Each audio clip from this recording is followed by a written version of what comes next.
नमस्कार, जय जोहार। क्या आप भी गवर्नमेंट एग्जाम्स की तैयारी करना चाहते हैं? क्या आप भी मेमोरी टेक्निक्स और ट्रिक्स के जरिए बहुत ही कम समय में स्मार्ट स्टडी करना चाहते हैं? क्या आप चाहते हैं कि सीजी व्यापम टॉपर आपको पढ़ाए? तो डाउनलोड करिए योगेंद्र साहू क्लासेस ऐप। यहाँ 10 से अधिक गवर्नमेंट एग्जाम्स क्रैक करने वाले और सीजी व्यापम टॉप करने वाले योगेंद्र सर सीजीपीएससी और सीजी व्यापम के अंतर्गत होने वाले सभी एग्जाम्स की तैयारी कराएं। तो डाउनलोड करिए Yogendra Sahu classes app to be the best, learn from the best.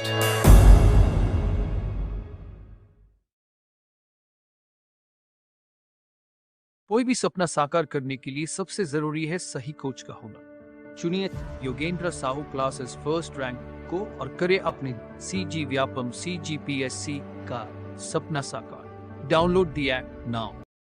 नमस्कार दोस्तों, स्वागत है आपका योगेंद्र साहू ऑनलाइन क्लासेस में। मध्यकालीन इतिहास हमारा समाप्त हो चुका है। पिछले क्लास में हमने जनजातीय विद्रोह कंप्लीट किया था, उसी के साथ ही आपका मध्यकालीन इतिहास कंप्लीट होता है। अब इसके आगे हम आधुनिक इतिहास की ओर रुख करेंगे। उससे पहले जितने भी हमने मध्यकालीन इतिहास और प्राचीन इतिहास में शासकों के बारे में देखा, जहाँ उनके अभिलेखों की जानकारी मिलती है, उनका एक चार्ट यहाँ पर दिया हुआ है। ठीक है, तो अभी इस वीडियो में मैं केवल आपको मध्यकालीन इतिहास के बारे में कवर करा रहा हूँ। इसके आगे के वीडियो में मैं आपको प्राचीन इतिहास का भी कवर करा दूंगा।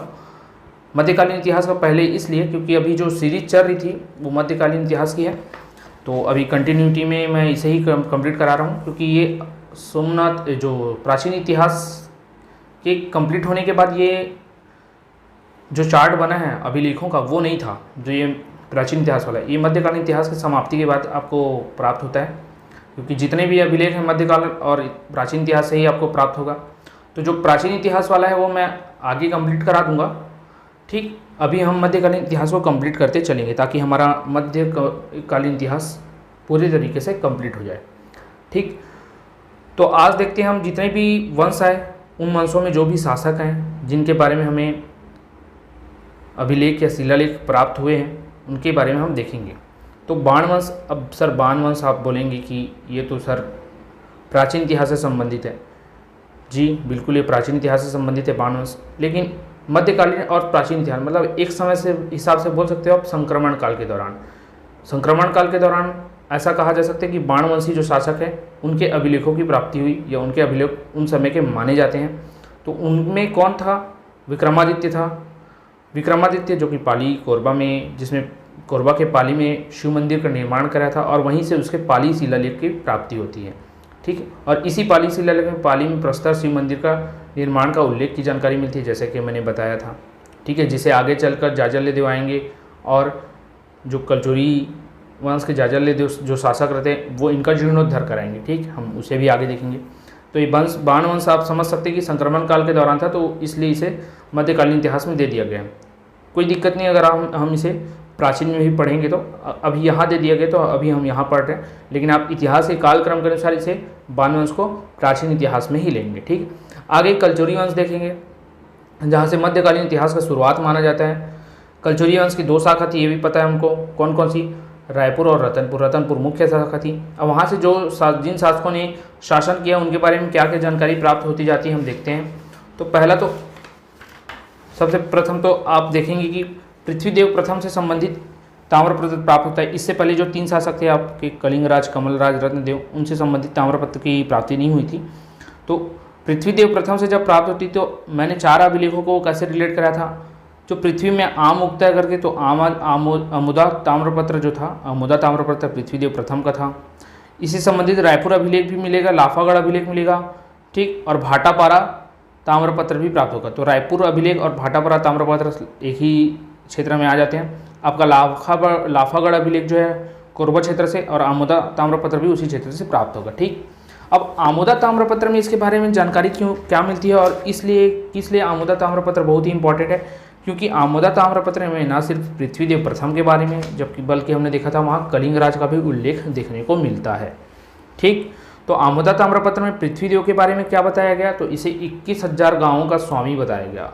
21,000 गाँवों का स्वामी बताया गया और इसने कई बार 21,000 या 2100 गाँवों का दान दिया था ब्राह्मणों को ताकि इसकी आयु बढ़ सके। ठीक, फिर रायपुर अभिलेख में इसके बारे में जानकारी मिलती है कि जब इसने रायपुर को जीता, शिवनाथ नदी के दक्षिण क्षेत्र में आकर जब रायपुर क्षेत्र को जीता तो इसने सकल कोसलाधिपति की उपाधि धारण की थी। सकल कोसलापति हो गया, प्रचंड कोसलापति हो गया, महाशेष हो गया, शेष महापंच हो गया, महापंच हो गया, शेष प्रगंडित, ऐसे करके कुछ है।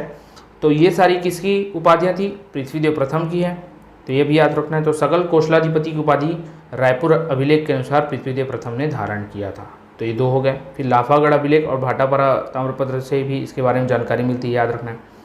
एक हिसाब से आपने देखा होगा अगर सारे शासकों के वीडियो, तो ये आपके लिए रिवीजन का कार्य करेगा। अगर आपने नहीं देखा है तो आप सभी शासकों के जो वीडियोस हैं उनको जरूर देखिएगा, ताकि ये आपको आसानी से क्लिक करे। ये एक जगह समराइज कर दिया गया है ताकि आपको रिवीजन करने में आसानी हो, ठीक। लेकिन रिवीजन करने से पहले आपको उन शासकों के बारे में थोड़ी बहुत तो जानकारी होनी जरूरी है, तब ये आपको फ़ायदा करेगा। तो वीडियो जो शासकों के बने उन्हें जरूर देखिएगा, ठीक है। फिर जाजलदेव प्रथम आते थे। इन जाजलदेव प्रथम के बारे में क्या प्राप्त हुआ? तो रतनपुर शिलालेख प्राप्त हुआ था और पाली लेख प्राप्त हुआ था। पाली लेख मैंने बताया था कि जो बाणवंशी शासक विक्रमादित्य का शिव मंदिर है जिसका इन्होंने जीर्णोद्धार कराया था, उसी के बारे में यहाँ पाली लेख से पता चलता है इनके बारे में। फिर रतनपुर शिलालेख में क्या था? तो रतनपुर कलचुरी की प्रारंभिक जानकारी का स्रोत है। रतनपुर कलचुरी की प्रारंभिक जानकारी का स्रोत मिलता है यहाँ से, मतलब जो इनका कालक्रम था, कैसे चालू हुआ, कि कौन कौन शासक है, इनके बारे में ऐसा बोला जाता है कि। और सबसे पहले इसी अभिलेख की जानकारी प्राप्त हुई थी, ये भी है। फिर छिंदक नागवंशी शासक सोमेश्वर देव प्रथम को पराजित कर मंत्री समेत बंदी बना लिया था, ये भी रतनपुर शिलालेख में देखने को मिलता है, ठीक। फिर इसके आगे देखेंगे रत्नदेव द्वितीय। तो इससे संबंधित 3 अभिलेख और ताम्रपत्र प्राप्त होते हैं, जिसमें शिवरी नारायण है, अकलतरा है, पारागांव है और सरखो है। तो मैंने इसको याद कराएगा, शिव का अकल सरखा तो पार करके, शिव का अकल सरका तो पार करके मैंने आपको याद कराया था रत्नदेव द्वितीय को जब पढ़ा रहा था, तो ठीक। तो शिव का अकल सरका, सरका से सरखो तो पार, पार मतलब पारागांव, ठीक है। अकल से अकलतरा था, शिव से शिवरी नारायण, ठीक है। फिर रत्नदेव द्वितीय के शिवरी अभिलेख के ताम्रपत्र में क्या जानकारी है? तो कलचुरी शासकों की वंशावली प्राप्त होती है। जितने भी कलचुरी शासक हैं उनके बारे में, जो वंशावली इनसे पहले जो चली आ रही थी उनके बारे में प्राप्त होती जानकारी। और जाजलदेव प्रथम की विजय की जानकारी का भी उल्लेख है। जो भी विजय अभियान थे जाजलदेव प्रथम के, उनके बारे में भी जानकारी प्राप्त होती। तो ये आपको दोनों याद रखना है। अकलतरा यहाँ से सामंत वल्लभराज द्वारा कोटगढ़ में वल्लभ सागर तालाब का निर्माण कराया गया, इस बारे में भी जानकारी मिलती है। रत्नदेव द्वितीय से संबंधित ये आपको याद रखना है। इनके सामंत कौन थे? वल्लभराज, जिनसे कोटगढ़ में वल्लभराज तालाब बनवाने का उल्लेख मिलता है। साथ में इसने रेवंत मंदिर का भी निर्माण कराया था, आगे हम देखेंगे। फिर पारागांव और सरखो भी रत्नदेव द्वितीय संबंधित है। फिर पृथ्वीदेव द्वितीय आता है, इनके आगे शासक, जिनका बादल महल अभिलेख, बादल महल क्योंकि उसमें बादल में रहता था तो बादल में रहने का शौक था, तो बादल महल बनवाता है। कहाँ? रतनपुर में। तो सामंत ब्रह्मदेव के साथ मिलकर कलिंग शासक माधुका मांडव जटेश्वर को पराजित किया था, इसके बारे में बादल महल अभिलेख से जानकारी प्राप्त होती। इस बादल महल का निर्माण इसी ने कराया था और यहीं एक अभिलेख प्राप्त होता है जिसमें पता चलता है कि इसने अपने सामंत ब्रह्मदेव के साथ मिलकर कलिंग शासक माधुका मांडव जटेश्वर को हराया था, ठीक। इसका राजीव शिलालेख है जिसमें इसका एक सामंत था कौन? जगपाल, जिसने राजीलोचन मंदिर का जीर्णोद्धार कराया था। जिसे बनाया किसने था? तो विलास तुंग ने बनाया था, ठीक। राजिम में रामचंद्र मंदिर का भी निर्माण इसने कराया। अब जीर्णोद्धार तो कराता है राजीलोचन मंदिर का, लेकिन जस्ट उसके सामने अपने कार्य को भी दिखाने के लिए, अपने शक्ति को भी दिखाने के लिए, मतलब मैं भी लोगों के लिए कर सकता हूँ और मेरे भी स्थापत्य कला कुछ प्रमाणित रहे, इसके लिए क्या करता है? राजीलोचन मंदिर के सामने रामचंद्र जी के मंदिर का निर्माण करा देता है। कौन? इसका सामंत ही कराता है। तो ये पृथ्वीदेव से संबंधित हुआ। फिर इसका एक कोणीय अभिलेख प्राप्त होता है, किसका? पृथ्वीदेव द्वितीय का कोणीय अभिलेख, जिसमें सर्वाधिकारीण पुरुषोत्तम को सलोनी ग्राम दान में दिया था। ये एक ब्राह्मण था सर्वाधिकारीण पुरुषोत्तम, जिसे सलोनी ग्राम दान में दिया था को पृथ्वीदेव द्वितीय। तो ये आपको याद रखना है। कोणी आपका बिलासपुर क्षेत्र है, ठीक। फिर जाजलदेव द्वितीय आता है, जो जिसका फिर शिवरी नारायण अभिलेख प्राप्त हो जाएगा, ठीक। शिवरी नारायण, इसमें कलचुरी की एक और शाखा है कि कलचुरी की जानकारी मिलती है। तो ये एक शाखा नहीं है, अब मुख्य रूप से देखेंगे तो जो कलचुरी वंश है उसे ही है वंशी बोला जाता था। तो ये एक ही है, लेकिन इसमें लिखा गया है कि एक अन्य शाखा, तो पढ़ लीजिए, लेकिन एक ही है, मैं इतना जानता हूँ, ठीक है। और मैंने उसी तरीके से आपको याद कराया कि जो है वंशी है वही कलचुरी वंशी। तो इसकी अन्य शाखा के बारे में जानकारी मिलती है, ऐसा बताया गया, ठीक। फिर मल्हार में गंगाधर के पुत्र सोमराज द्वारा मल्हार में केदारेश्वर या पातालेश्वर मंदिर का निर्माण का उल्लेख मिलता है। कहाँ से? मल्हार अभिलेख से। मल्हार में पातालेश्वर एक केदारेश्वर मंदिर का निर्माण कराया गया था गंगाधर के पुत्र के द्वारा, तो ये आपको याद रखना है। फिर आमोदा ताम्रपत्र फिर से प्राप्त होता है जाजल्य देव द्वितीय का। पहली बार किसका प्राप्त हुआ था आमोदा, तो पृथ्वीदेव प्रथम का प्राप्त हुआ था। ठीक, अब जाजल्य देव को इस आमोदा ताम्रपत्र में धीरू नामक महाग्रह द्वारा पकड़े जाने का उल्लेख है। जो धीरू नामक महाग्रह था उसके द्वारा इसे पकड़ लिया जाता है, ये बताया गया है। फिर एक समडील है जो भी जाजल्य देव द्वितीय से संबंधित है। ये सभी मैंने पढ़ाया हुआ है, तो आपको एक एक बार बस रिवीजन करते चलना है, उसी के अंदाज में मैं बताते चल रहा हूँ। आपको एकदम याद कराने पर विशेष जोर नहीं दे रहा हूँ। आप इससे पहले जो शासकों के वीडियो हैं उसे ज़रूर देखिएगा ताकि आपको वहाँ से ये याद हो, आप इससे फैमिलियर हो सकें। ठीक, रत्नदेव तृतीय इनका खरौद और पासीदा मिलता है। तो रत्नदेव तृतीय के मैंने बारे में बता दिया था कि 2 पत्नी होगी और 2 ताम्रपत्र होंगे, एक खरौद और पासीदा। ठीक है, तो खरौद से सेनापति गंगाधर द्वारा खरौद के लक्ष्मणेश्वर मंदिर एवं सौरी के मंदिर का जीर्णोद्धार कराने का मिलता है जानकारी। सौरी मंदिर का जीर्णोद्धार और लक्ष्मणेश्वर मंदिर के जीर्णोद्धार का उल्लेख मिलता है कहाँ से, खरौद से, जो गंगाधर द्वारा किया गया था। गंगाधर कौन था, तो रत्नदेव तृतीय का सेनापति था। ठीक, फिर प्रताप मल्ल देखते हैं। प्रताप मल्ल के बारे में जानकारी, तो पेंड्राबंद, कोनारी, पवनी और बिलाईगढ़। ठीक है, पेंड्राबंद, कोनारी, पवनी और बिलाईगढ़। ठीक है, इसमें पेंड्राबंद से पलसदा नामक विजय शिविर से प्रारंभ किया गया था। ठीक, ये क्या है पता नहीं, ऐसे ही कुछ जानकारी मिलता है यहाँ से। पलसदा नामक विजय शिविर से प्रारंभ किया गया था पेंड्राबंद अभिलेख। ठीक, फिर प्रताप बहारेंद्र शाह के रतनपुर लेख और कोसगई ताम्रपत्र। कोसगई ताम्रपत्र इंपॉर्टेंट है क्योंकि इसमें बहारेंद्र शाह के पूर्ववर्ती शासकों के बारे में जानकारी मिलती, तो कोसगई ताम्रपत्र इंपॉर्टेंट है। और बहारेंद्र शाह ने कोसगई में अपनी नई राजधानी बनाई थी, छुरी कोसगई। ठीक, रतनपुर लेख इसमें 1495 में महामाया मंदिर का जीर्णोद्धार कराया गया। तो महामाया मंदिर का जीर्णोद्धार नहीं है ये, यह महामाया मंदिर के सभागृह का जीर्णोद्धार कराया गया था। किसके द्वारा, बहारेंद्र शाह के द्वारा। तो ये आपको याद रखना है, यहाँ सभागृह आप ऐड कर लीजिएगा। फिर अब इनकी एक शाखा तो कंप्लीट होती है जहाँ से जो प्रमुख शासक थे उनके जो अभिलेख और ताम्रपत्र प्राप्त होते हैं, जो बहुत ही इंपॉर्टेंट, ये हमने देखा। ये कौन सी शाखा थी, तो रतनपुर शाखा थी। आगे हम देखेंगे रायपुर शाखा। रायपुर शाखा में ब्रह्मदेव से जानकारी मिलती है, एक खल्लारी अभिलेख और रायपुर शिलालेख। तो पहले इन्होंने खल्लारी क्षेत्र में शासन किया, फिर इनके पिता ने इनके नाम पर रायपुर शहर बसाया था, इसे राजधानी बनाता है, तो यहाँ से एक शिलालेख प्राप्त होता है। तो दोनों क्षेत्र में इसने शासन किया, खल्लारी और रायपुर, और दोनों क्षेत्र में शिलालेख बनाए, अभिलेख और शिलालेख। तो खल्लारी अभिलेख में इसने बताया कि रायपुर शाखा कलचुरी की वंशावली प्राप्त होती है। यहाँ एक इनके दरबार पे एक मोची रहता था शासनकाल में, जिसने खल्लारी के जगन्नाथ मंदिर का निर्माण कराया था, जिसे अब नारायण मंदिर के नाम से जाना जाता है।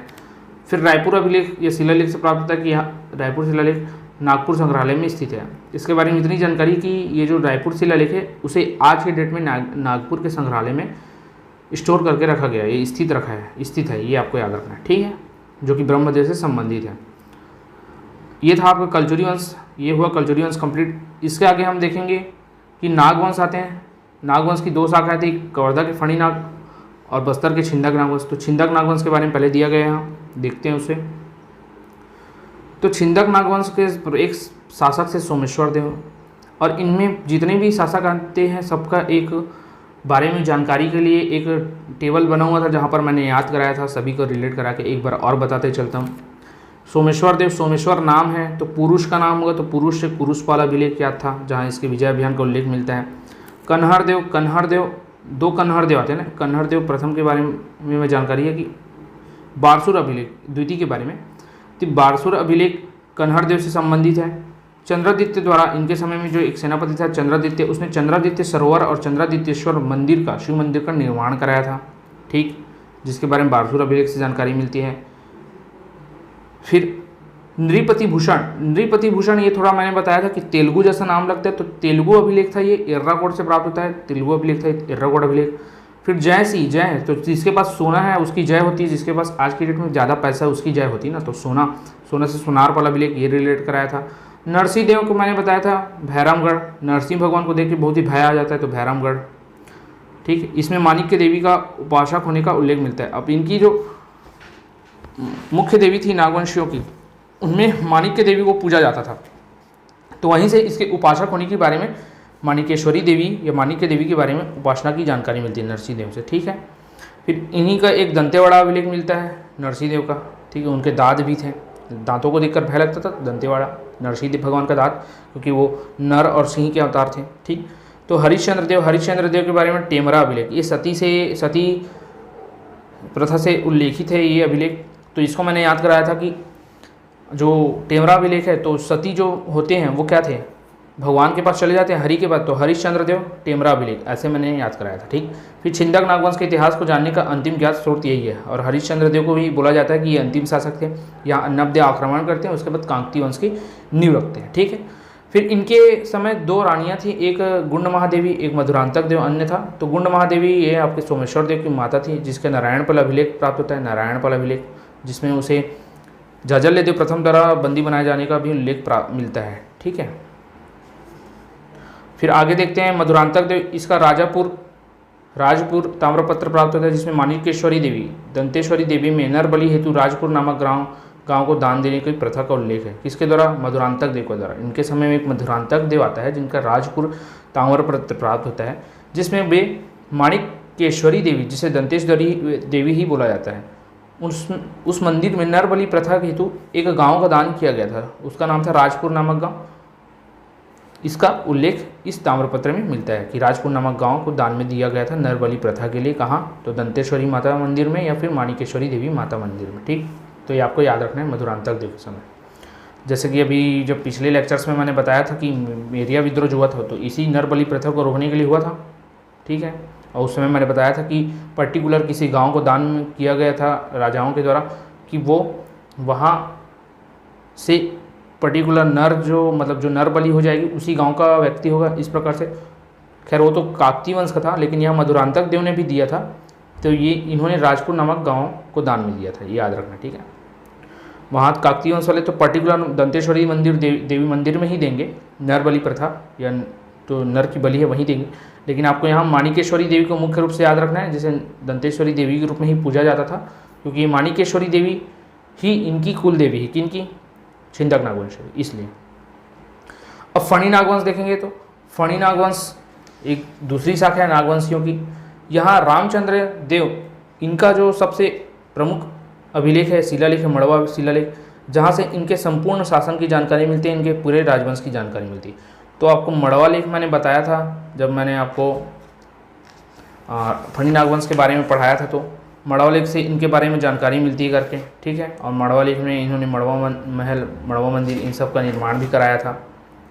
ठीक, तो कब मड़वा महल व मड़वा मंदिर का 1349 ईस्वी में निर्माण कराया गया था, ये उल्लेख मिलता है मड़वा मंदिर शिलालेख से। ठीक है, तो ये आपको याद करना था। फिर अंतिम रूप से काकती वंश के बारे में देख रहे हैं, तो काकती वंश जो अंतिम रूप से मध्यकालीन वंश का राजवंश था, जिसमें दिक्पाल देव, जो आगे आके हमने निमोनिक कोड याद किया था ना, जिसमें दिक्पाल देव आते हैं, दिखा धर्म राज का आज ऐसे करके, तो उसमें दिक्पाल देव थे, जिसमें दंतेवाड़ा शिलालेख के बारे में जानकारी प्राप्त होती है। ठीक है, जिसमें छत्तीसगढ़ी मिश्रित गद्य रूप में प्रथम बार शिलालेख को दर्शाया गया। तो एक ऐसा पहला शिलालेख रहता है दिक्पाल देव का, दंतेवाड़ा शिलालेख, जिसमें पहली बार छत्तीसगढ़ी भाषा मिश्रित गद्य रूप में लिखा गया था। तो छत्तीसगढ़ी भाषा का मिश्रण था उसमें, और वो गद्य रूप में था। किस रूप में था? गद्य रूप में था, ये मैंने आपको बताया था। ठीक है, तो ये आपको याद करना था। इतने सारे शिलालेख हमने पढ़े थे, जो इम्पोर्टेंट है उसका यहाँ पर चार्ट बना हुआ है, और इसके अलावा जो अन्य होंगे उसे जब मैंने शासकों का क्रम बताया तो वहाँ से आप याद कर सकते हैं। ठीक, तो ये सभी शासकों का क्रम आपको याद, मतलब जो अभिलेख हैं, शिलालेख हैं, इन सभी को आप आसानी से याद कर सकते हैं। जितना भी ट्रिक बनाया मैंने उनके थ्रू आप याद कीजिएगा, और 1 से 2 बार इस वीडियो को भी देखिएगा, ताकि आपका और अच्छे से रिवीजन हो सके। ठीक है, तो अभी के वीडियो में इतना ही रखते हैं। अच्छा, ये छोटा सा और यहाँ पर दिया गया है कि इनके समय में कौन कौन से निर्माण हुए थे, इसे भी हम कवर कर लेते हैं। तो 5 मंजिला संघाग्राम ये सद्वाह में हुआ था, इसके बारे में हमने नहीं पढ़ा है, तो एक बार आप इसको रीड करते चलिएगा। 5 मंजिला संघाग्राम, स से संघाग्राम और स से सद्वाह। ठीक, फिर चित्तौड़गढ़ लाफागढ़ पढ़ा था, पृथ्वीदेव प्रथम ने बनाया था, और मैंने स्टैटिक जीके के अकॉर्डिंग भी आपको बताया था कि लाफागढ़ को छत्तीसगढ़ का चित्तौड़गढ़ भी बोला जाता है। वंश तो आपको कलजुरी वंश से याद होगा। विकर्णपुर महल, इसके समय में एक वल्लभ राज जो रहता है रतन देवती के समय, उसी ने विकर्णपुर महल का निर्माण कराया था। ठीक है, फिर गज किला और डूमर महल ये पृथ्वीदेव द्वितीय ने बनवाया था। ये भी कलचुरी वंश से संबंधित था। गज किला और डूमर महल जो कि आपके नारायणपुर बलौदाबाजार क्षेत्र में आता है। डूमर महल जो है मल्हार क्षेत्र या फिर नारायणपुर बलौदाबाजार क्षेत्र का, और गज किला आपके रतनपुर में इसने निर्माण कराया था। फिर चैतुरगढ़ का किला महारेंद्र शाह ने बनाया था, ठीक है, जहाँ महिषासुर मर्दनी मंदिर भी है जिसे कलिंग राज ने बनवाया था। फिर बादल महल देखेंगे तो बादल महल राज सिंह ने बनवाया था कि मुझे बादलों में राज करना है, ऐसे करके बादल महल, और इनकी वहीं के एक ताम्रपत्र शिलालेख भी अभी हमने देखा है। फिर मड़वा महल रामचंद्र देव ने बनवाया था, इसके साथ इन्होंने छेरकी महल भी निर्माण कराया था। फिर क्या देखना हमें, राजपुर किला का निर्माण वीर सिंह ने कराया था, वीर सिंह ने जो काकतीय वंश के शासक रहते हैं, ठीक। फिर कवर्धा महल को राजा धर्मराज ने बनवाया था, ठीक है, राजा धर्मराज ने निर्माण कराया था। इनके डिज़ाइनर भी यही थे, राजा धर्मराज कवर्धा महल के, ये भी हमने पढ़ा था जब हम कवर्धा के फणिनाग वंश पढ़ रहे थे तो उसमें, ठीक है। फिर गिरी विलास महल को राजा जवाहर सिंह ने बनाया था, राजा जवाहर सिंह ने गिरी विलास महल को बनाया था, ठीक।